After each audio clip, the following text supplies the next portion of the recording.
Meet the tomorrow today. ICFI is the bridge between tomorrow and today. Bridge between aspirations and accomplishment. Bridge between I wish to I can. I will remove the gap. Welcome to the I am ICFI. Belief called I can fly above imagination.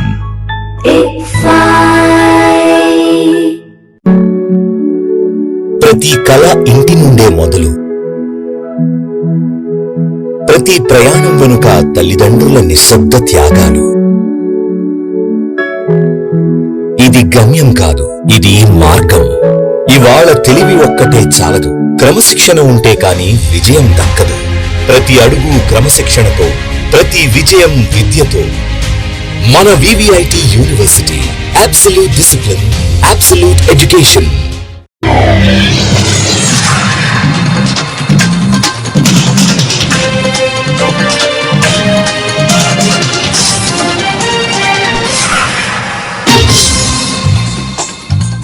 నమస్కారం, city news తెలుగుకి స్వాగతం. ఈనాటి వార్తా విశేషాలు. ఈ రోజు శుక్రవారం కావడంతో విజయవాడ ఇంద్రకీలాద్రిపై కొలువైన శ్రీ కనకదుర్గ అమ్మవారిని దర్శించుకోవడానికి భక్తులు భారీ సంఖ్యలో తరలివచ్చారు.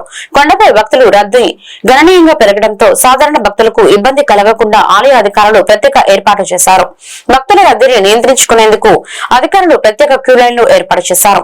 రద్దీ దృష్ట్యా ఉదయం 10 గంటల నుండి మధ్యాహ్నం 2 గంటల వరకు అంతరాలయ దర్శనాలను తాత్కాలికంగా నిలిపివేయడం జరిగింది. లైన్లలో వేచి ఉన్న సామాన్య భక్తులకు వేగంగా అమ్మవారి దర్శనం కల్పించేందుకే అధికారులు ఈ నిర్ణయం తీసుకున్నారు. దుర్గమ్మ దర్శనానికి వచ్చే భక్తులు ఈ సమయ మార్పులను గమనించి ఆలయ అధికారులను సహకరించవలసిందిగా కోరడమైంది.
జాకెట్ ముక్కలు బయట వస్త్రశేఖరణ డబ్బాలు వారు ఆ వస్త్రశేఖరణ డబ్బాలు మాత్రమే వేయాలి. జయ దుర్గాబాబు భక్తులు గమనించారు. దయచేసి మీ దగ్గరనే మరియు జాకెట్ ముక్కలు బయట వస్త్రశేఖరణ డబ్బాలు ఆ వస్త్రశేఖరణ డబ్బా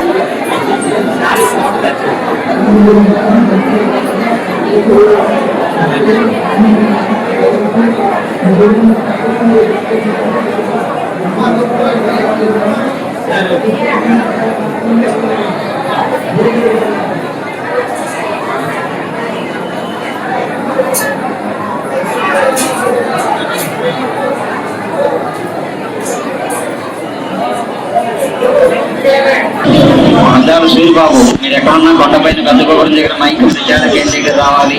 మద్దాల అప్పన్నారు సమ కొండపైన పెద్దగోపురం దగ్గర మైకు ప్రచార కేంద్రీకరన్నారు. తెలియజేస్తున్నాము. బాబు, మీరు ఎక్కడున్నా కొండపైన పెద్దగోపురం దగ్గర మైకు ప్రచార కేంద్రీకరణ రావాలి. వాతావరణ సార్ మద్దాల సూరిబాబు, మీరు ఎక్కడున్నా మైకు ప్రచార కేంద్రీకరణ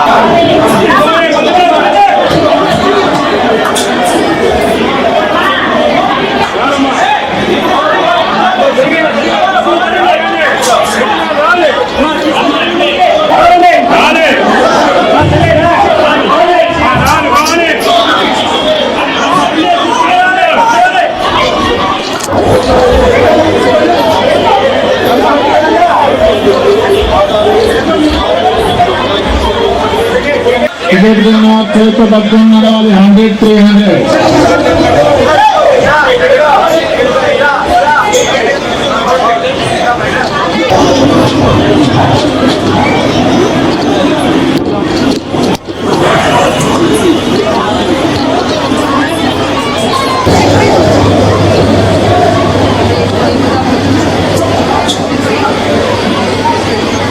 పూజలు అందించండి, పూజలు అందిస్తామండి.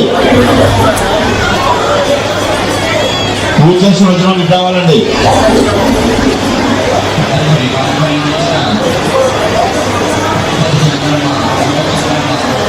డాక్టర్ కాలేజ్ ఆఫ్ నర్సింగ్ ఆధ్వర్యంలో ఎన్టీఆర్ జిల్లా జగ్గైపేటలో శుక్రవారం ఏర్పాటు చేసిన ఫ్రెషర్స్ డే సెలబ్రేషన్స్ కార్యక్రమంలో శాసనసభ్యులు శ్రీరామ్ రాజగోపాల్ ముఖ్య అతిథిగా పాల్గొన్నారు. ఈ సందర్భంగా వైద్యులు నర్సింగ్ విద్యార్థుల చేత క్యాండిల్స్ వెలిగించి ల్యాంప్ లైటింగ్ సెరమనీ నిర్వహించి మానవత్వం, సేవాభావం, కరుణ, అంకిత భావంతో వైద్య సేవలు అందిస్తామని ప్రతిజ్ఞ చేశారు. అనంతరం తాతయ్య మాట్లాడుతూ నర్సింగ్ వృత్తి సమాజంలో అత్యంత గౌరవమైనదని, రోగులకు సేవ చేయడం అంటే భగవంతుడికి సేవ చేసినట్టేనని అన్నారు. విద్యార్థులు చదువుతో పాటు మంచి నైతిక విలువలు, సేవాభావం, సహనం మరియు అంకిత భావాన్ని పెంపొందించుకోవాలని సూచించారు.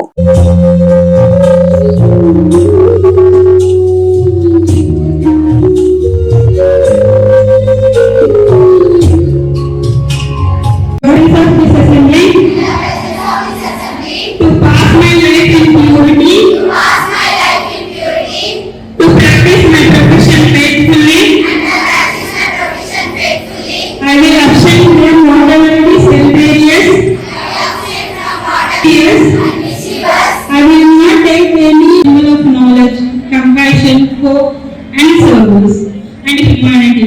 The lamp carries the values inspired by the Florence Nightingale. విద్య స్థాయికి వచ్చి కాబట్టి ఇద్దరు కూడా కష్టపడి పైకి రావాలని చెప్పి వాగ్దేవి కాలేజీ మేనేజ్మెంట్ కూడా ఎక్కడ కూడా ఎవరు గుర్తు లేదు. పీటీ చాలా కూడా పేదవాళ్ళు పోటీ చేస్తే తప్పకుండా సురేష్ గారు కానీ సత్య గారు కానీ ఫ్రీ కన్సెక్ట్ చెప్తా ఉంటారు. ఇందాక పాప ఇద్దరు పాప కూడా బోత్ పేరెంట్స్ లేదు చెప్తున్నారు. అటువంటి వాడికి హెల్ప్ చేయడంలో వాగ్దేవి కళాశాల మేనేజ్మెంట్ చాలా తక్కువ కోఆపరేట్ చేస్తారు. మేనేజ్మెంట్ కి సురేష్ గారు తప్పని ధన్యవాదాలు చేసి ఇద్దరు కూడా బెస్ట్ మెసేజ్ చెప్తే తెలుసుకోండి. రాష్ట్రంలోని 11,000 మంది ప్రభుత్వ ఉద్యోగులు, ఉపాధ్యాయులకు సిపిఎస్ రద్దు చేసి పాత పెన్షన్ విధానాన్ని పునరుద్ధరిస్తూ రాష్ట్ర కేబినెట్ తీసుకున్న నిర్ణయంపై ఉద్యోగ లోకం హర్షవిగతాలు వ్యక్తం చేస్తుంది. ఈ సందర్భంగా విజయవాడ గాంధీనగర్ లోని ఏపీ ఎన్జీఓ హోం భవనంలో ముఖ్యమంత్రి నారా చంద్రబాబు నాయుడుకు, ఏపీ జేఏసీ చైర్మన్ విద్యాసాగర్లకు కృతజ్ఞతలు తెలుపుతూ భారీ సభ నిర్వహించారు. సభకు విచ్చేసిన ఏపీ జేఏసీ చైర్మన్ విద్యాసాగర్ పై ప్రభుత్వ ఉపాధ్యాయులు పూల వర్షం కురిపిస్తూ తమ భుజాలపై ఎత్తుకొని వేదికపైకి చేర్చారు. అనంతరం ఆయనకు ఘన సన్మానం చేశారు. ఈ సందర్భంగా విద్యాసాగర్ మాట్లాడుతూ పెన్షన్ అనేది ఉద్యోగుల సామాన్య హక్కు అని, దీన్ని ప్రభుత్వాలు ఆర్థిక భారంలో చూడకుండా 11,000 మందికి పాత పెన్షన్ మంజూరు చేయడం అత్యంత హర్షణీయమని పేర్కొన్నారు. గతంలో సిపిఎస్ ఉద్యోగులకు family pension, death come retirement gratuity సౌకర్యాలు కల్పించిన ముఖ్యమంత్రి చంద్రబాబు నాయుడుకు ఉపాధ్యాయులు ఈ సందర్భంగా ప్రత్యేక ధన్యవాదాలు తెలిపారు.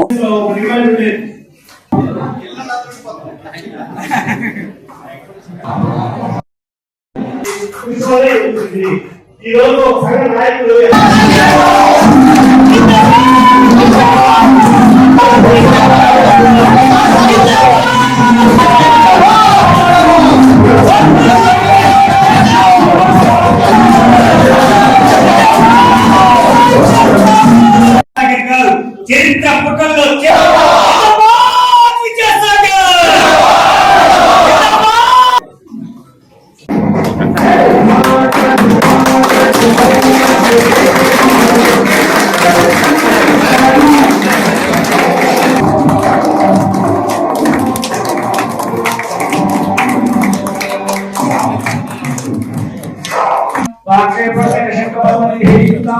ఇవాళ రాష్ట్ర వ్యాప్తంగా ఉద్యోగుల్లో ఒక పండుగ వాతావరణం నెలకొంది.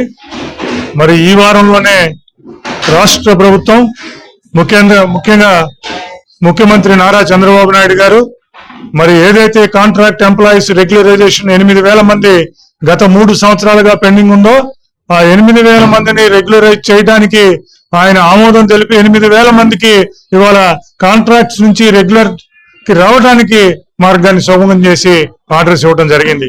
దాని తర్వాత మరి ఏదైతే ప్రభుత్వ రంగ సంస్థలు, గురుకుల పాఠశాలలు, SC ST BC minority welfare పాఠశాలలు, వీటిల్లో ఉన్న ఉద్యోగులు, ఉపాధ్యాయులు, అలాగే 9-10 షెడ్యూల్లో ఉన్న వాళ్ళందరూ దాదాపు 40,000 మంది దాకా ఉన్నారు. వాళ్ళందరికీ పదవీ విరమణ వయసు మాతో పాటు 60 నుంచి 62 చేయలే. ఇప్పుడు ప్రభుత్వం మొన్న కేబినెట్ సమావేశంలో వారి వయో పరిమితిని కూడా 60 నుంచి 62 సంవత్సరాలకి పొడిగించడం అనేది జరిగింది. వీటన్నిటికన్నా ముఖ్యంగా మరి సెంట్రల్ గవర్నమెంట్ మెమో 57 ప్రకారం 2004 ముందు మరి నోటిఫికేషన్ లో ఆ రోజు సర్వీస్ పెన్షన్ ఉంది. సర్వీస్ పెన్షన్ కి నోటిఫై అయ్యాము, మనం సర్వీస్ పెన్షన్ ఉన్న జాబ్ కి చేసుకోవాలని. ఆ రోజు అనేక జాబ్స్ లో అనేక రిక్రూట్మెంట్ లో అవకాశం ఉన్నా కూడా స్టేట్ గవర్నమెంట్ లో ఈ జాబ్స్ కి వచ్చారు. మరి 2004 సిపిఎస్ ఇంట్రడక్షన్ కు ముందే వాళ్ళు నోటిఫై అయ్యి సెలెక్ట్ అయ్యారు.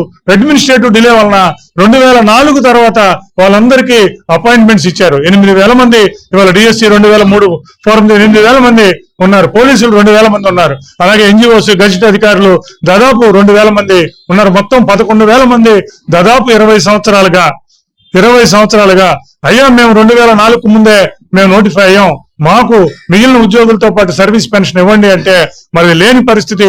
20 సంవత్సరాలు కూడా వాళ్ళు కంట్రిబ్యూషన్ కట్టుకుంటూ వచ్చిన పరిస్థితి.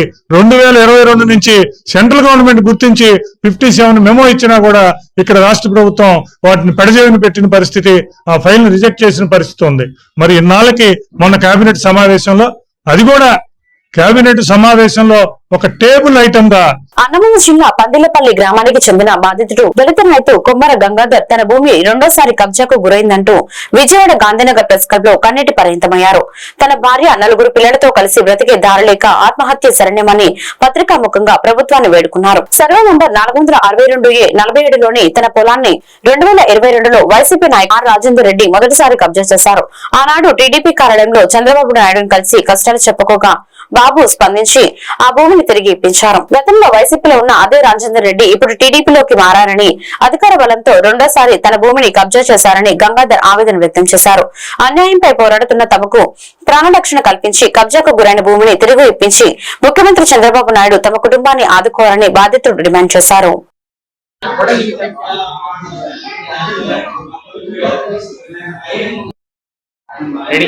అన్నమయ్య జిల్లా లక్దిపల్లి మండలం Pandillapalli post and village sir. నా పేరు కొమ్మరి గంగాధర్ సార్. నాకు మా ఊర్లో 4 ఎకరాల 10 సెంట్లు భూమి ఉంది సార్. ఈ భూమిని 2020లో ఆర్ రాజేంద్ర రెడ్డి అనేవాడు మా ఊరి మాజీ ఎంపీటీసీ వైసీపీ నాయకుడు నా భూమిని కబ్జా చేశాడు సార్. చేస్తే నేను 2022 ఆగస్టు 19న మంగళగిరి టీడీపీ మెయిన్ ఆఫీస్ లో నారా చంద్రబాబు నాయుడు సార్ కలిశాను సార్. కలిస్తే అప్పుడు నారా చంద్రబాబు నాయుడు సార్ గారు ప్రెస్ మీట్ పెట్టారు సార్. పెడితేనే వెంటనే పొలం వదిలేశారు సార్. వదిలేసి కామ్గా అయిపోయారు సార్.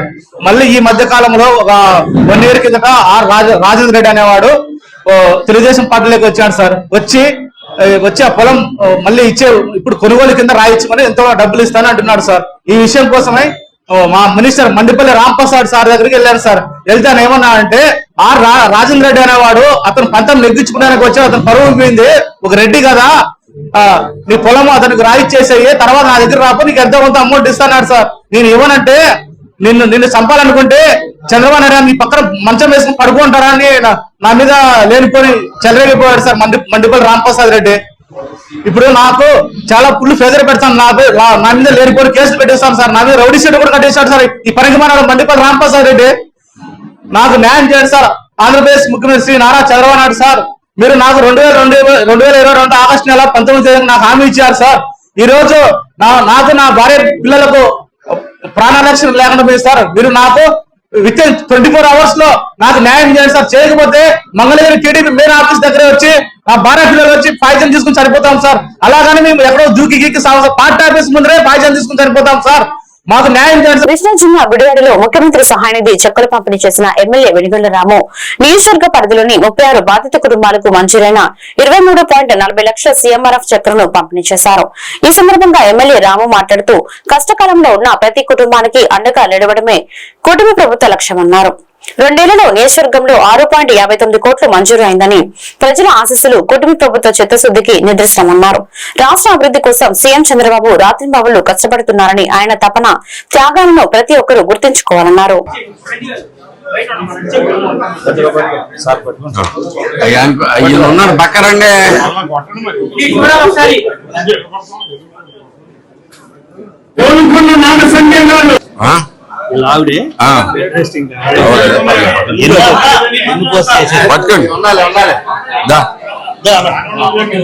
డబ్బులు దిగి బయటికి పద్దాలు ఆగుతాయి.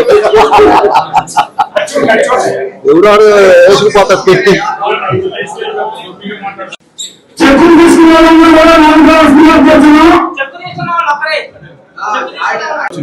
నేనే చచ్చిపోయి బేసిక్ ఇన్ని రోజులు అయింది నాకు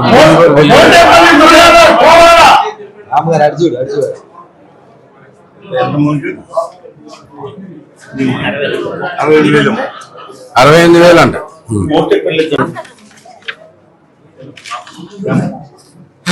ఇచ్చాను నిర్వండి.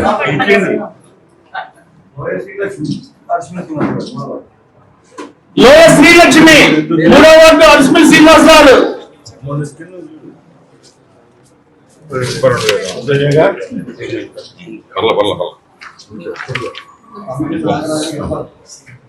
మమ్మిడి నాగరాజు ఎలపరు.